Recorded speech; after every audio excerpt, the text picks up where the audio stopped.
So we visited an ostrich farm where you can kiss an ostrich, which is what my brother did, or you can ride an ostrich if you're under 175 pounds.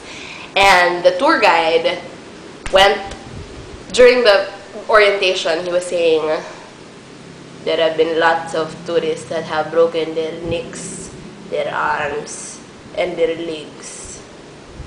So you ride the ostrich at your own risk. Now, who wants to ride an ostrich? And then my mom goes, anak, sakay ka! And I'm just like, ano ka ba? Sabi, sige na! So parang ako, okay. So I decided to ride one. And it's very slippery. First they cover, ostriches can run up to 60 kilometers per hour, which is like the speed limit of Acacia Avenue in Alabang. So really fast, and then they have to cover the ice so that they don't know that someone's riding them. And then right before they make it run, they take out the cover, and then you just psh, and then I fell off like after 3 seconds because the feathers are really slippery.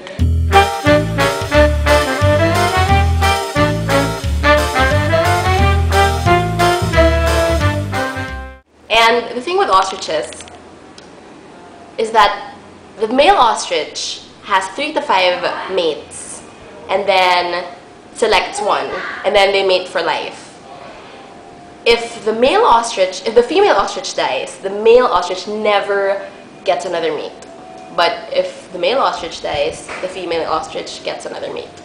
So I want to be an ostrich.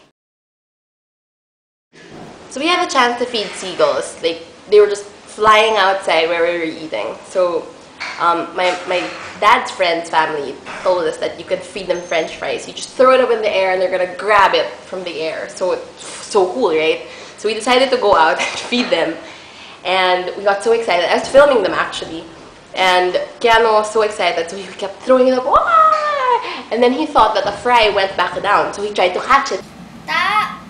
Look! Oh, it's bird poop! When we took a hike, Uli and I spent most of the time with each other because we don't really like walking. And then at one point, I got so tired that I was just telling him, please, take my picture na lang. And he was like, ayoko. And I go, please, sige na. And then he was like, sige na nga.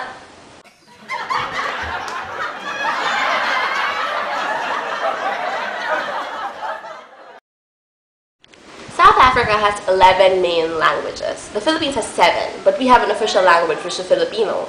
They don't have it. All their languages are of equal prestige. So there's no discrimination or whatever. And the one I heard most was called Afrikaans, and then they have this other thing called Zulu, and then of course there's Xhosa.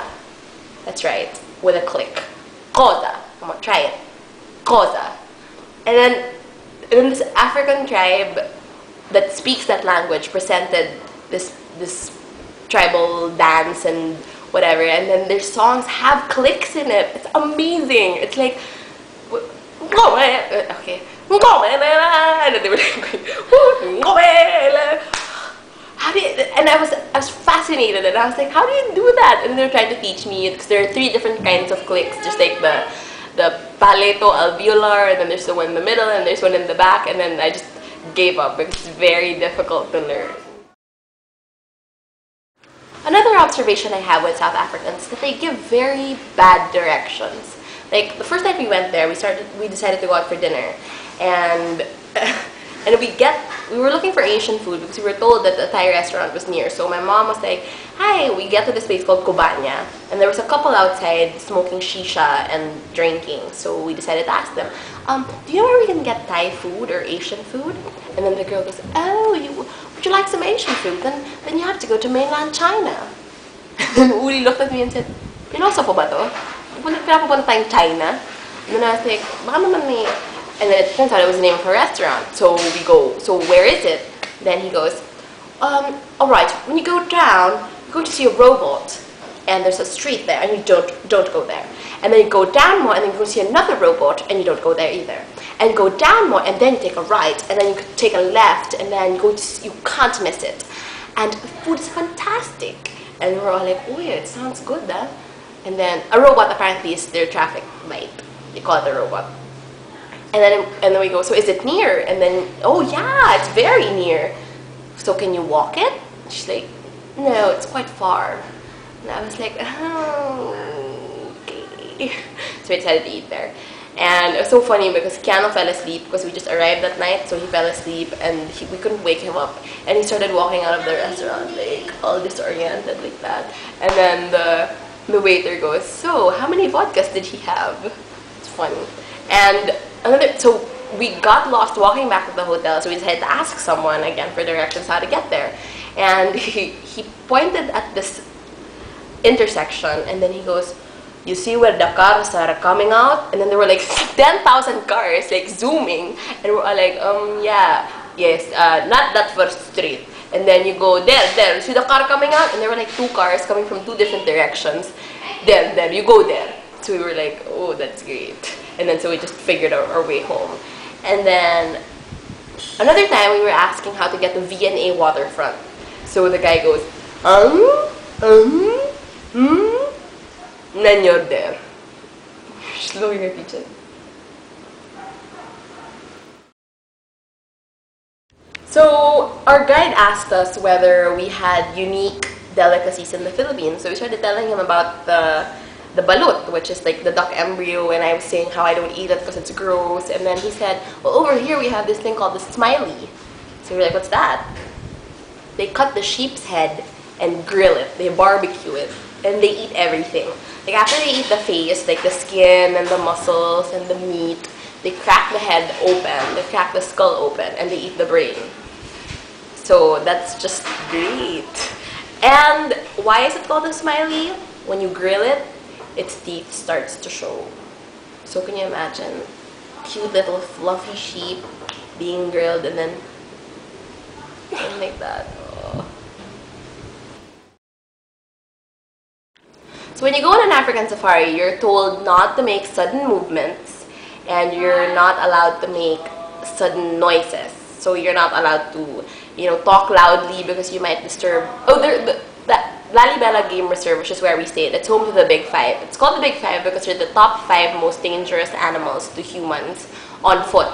So that's the buffalo, the leopard, the lion, the elephant, and the rhino. And the rhinos they have these long, sharp horns, or whatever you call them. And then, so we were watching a family of rhinos. There were 4, and they were huge. And we were just watching them, like talking like, wow, amazing. They're so big, and they eat so much grass. And then my brother starts sneezing, and it's not a sneeze, achoo! It's like a achoo, like that. So when he did that, all the rhinos they were eating, they looked up, all 4 of them, and started walking towards us. And then our guide was like, stop moving, don't move, stop talking, don't make any sudden movements, freeze, don't move. And my parents were freaking out, like my dad was like, takon mo yung ilong mo! And then my mom was like, mamali na tayo! But anyway, they stopped because we stayed still. Very scary experience. So in the Philippines, we have really crazy traffic rules. Like, they're called suggestions. They're not even rules. We have crazy pedestrians that just cross even though the overpass is like 5 feet away. In Africa, they also have kind of crazy pedestrian.